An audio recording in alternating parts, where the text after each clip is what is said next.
ഒരു മകളുടെ വേദന നെഞ്ചിലേറ്റി ഒരമ്മ ഇസ്രായേലിൻ്റെ നാഥൻ്റെ പാദത്തിൻ്റെ അരികിലേക്ക് ഓടിയെത്തുകയാണ്. കർത്താവെ, കരുണയുണ്ടാകണമേ എന്നുള്ളതായ യാചിക്കുന്നതായ കണ്ണുനീരോടുകൂടി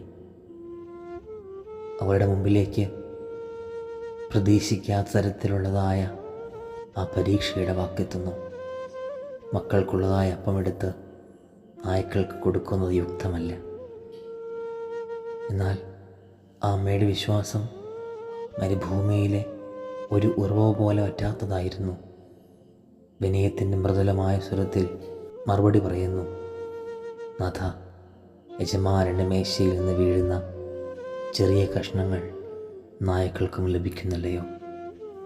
വിനയവും വിശ്വാസവും ചേർന്നതായ ആ വാക്കുകൾ ആ കാരുണ്യവാൻ്റെ ഹൃദയത്തെ മൃദുലമായി സ്പർശിക്കുകയാണ്. അനുഗ്രഹത്തിൻ്റെ വാക്ക് അവിടെ മുഴങ്ങുകയാണ്. സ്ത്രീയെ, നിൻ്റെ വിശ്വാസം മഹത്തായതാണ്. നീ ആഗ്രഹിച്ചതുപോലെ സംഭവിക്കട്ടെ. വേദനയുടെ നിഴൽ മാറി സൗഖ്യത്തിൻ്റെ അനുഗ്രഹത്തെ വർഷിക്കുന്നതായ അനുഭവം ഈ നോമ്പിൻ്റെ യാത്രയിൽ ആ അമ്മ നമ്മോട് പറയുന്നത്, വിനയത്തോട് നിലകൊള്ളുന്നതായ വിശ്വാസം ഒരിക്കലും ശൂന്യമാകില്ല എന്നുള്ളതാണ്. മേശയിൽ നിന്ന് വീഴുന്നതായൊരു കഷ്ണം പോലും സർവശക്തൻ്റെ കരുണയാൽ അത് ജീവിതം മാറ്റുന്നതായ അത്ഭുതമാകുമെന്ന വിശ്വാസത്തോടുകൂടി ഈ തപസ്സിൻ്റെ യാത്ര നമുക്ക് തുടരാം. ദൈവം അനുഗ്രഹിക്കട്ടെ.